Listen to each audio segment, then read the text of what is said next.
ಚಿಂತನ ಮೋಹನ್ ವೆರ್ಣೇಕರ್ ಅವರಿಂದ. ಒಳ್ಳೆಯವರಿಗೇಕೆ ಕಷ್ಟಗಳು ಅಧಿಕ? ಇದು ಅನಾದಿ ಕಾಲದಿಂದಲೂ ಕೇಳಿಬರುವ ಪ್ರಶ್ನೆ. ಒಳ್ಳೆಯವರಿಗೆ ಏಕೆ ಕಷ್ಟಗಳು ಅಧಿಕ ಎಂದು ಅನೇಕರು ಯಾವುದೋ ಹಂತದಲ್ಲಿ ಯೋಚಿಸುತ್ತಾರೆ. ಇವರಲ್ಲಿ ಬಹುತೇಕ ಸ್ವಭಾವತಃ ಒಳ್ಳೆಯವರೇ ಆಗಿರುತ್ತಾರೆಂಬುದು ಅಚ್ಚರಿಯ ಸಂಗತಿ. ಮೊದಲಿಗೆ ಒಂದು ಸಂಗತಿ ಮುಖ್ಯವಾದುದು. ಒಳ್ಳೆಯತನ ಮತ್ತು ಕಷ್ಟಗಳಿಗೆ ನೇರ ಸಂಬಂಧವೇನೂ ಇಲ್ಲ. ಒಳ್ಳೆಯವರಿಗೂ ಕೆಟ್ಟವರಿಗೂ ಬದುಕಿನಲ್ಲಿ ಸವಾಲುಗಳು ಏಕಪ್ರಕಾರವಾಗಿ ಬರುತ್ತವೆ. ಆದರೆ ಒಳ್ಳೆಯವರು ಕೆಲವು ಕಾರಣಗಳಿಂದಾಗಿ ಕಷ್ಟವನ್ನು ಹೆಚ್ಚು ಅನುಭವಿಸುವಂತೆ ಕಂಡುಬರುತ್ತದೆ. ಮುಖ್ಯವಾಗಿ ಇವರು ಹೆಚ್ಚು ಸಂವೇದನಾಶೀಲರಾಗಿರುತ್ತಾರೆ. ಅನೇಕ ಸಂದರ್ಭಗಳಲ್ಲಿ ಇತರರ ನೋವನ್ನು ತಮ್ಮದಾಗಿ ತೆಗೆದುಕೊಂಡು ಕೊರಗುತ್ತಾರೆ. ಪರೋಪಕಾರ ಮಾಡಿ ನಂತರ ಕೊರಗುವುದು ಇವರ ಜಾಯಮಾನ. ಇವರು ಯಾವುದೇ ಜವಾಬ್ದಾರಿಗಳನ್ನು ತಪ್ಪಿಸಿಕೊಳ್ಳುವುದಿಲ್ಲ.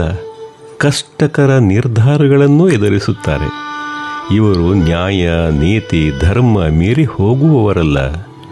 ಸುಲಭವಾದ ದಾರಿ ಇವರಿಗೆ ಒಗ್ಗದು.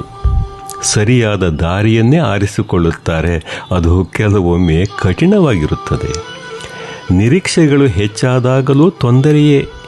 ನಿರಾಶೆ ಕಾಡಿದಾಗ ನಾನು ಒಳ್ಳೆಯದನ್ನೇ ಮಾಡಿದೆ, ಆದರೂ ನನಗೆ ಯಾಕೆ ಹೀಗೆ ಎನ್ನುವ ಪ್ರಶ್ನೆ ನೋವನ್ನು ಹೆಚ್ಚಿಸುತ್ತದೆ.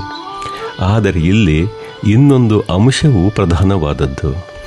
ಒಳ್ಳೆಯವರ ಕಷ್ಟಗಳು ಅವರಿಗೆ ಹೆಚ್ಚು ಆಳ, ಕರುಣೆ, ಸಹನೆ ಮತ್ತು ಒಳಬಲ ಕೊಡುತ್ತವೆ. ಆದ್ದರಿಂದ ಕಷ್ಟವೇ ಒಳ್ಳೆಯತನದ ಬಹುಮಾನ ಎಂದು ಅರ್ಥವಲ್ಲ.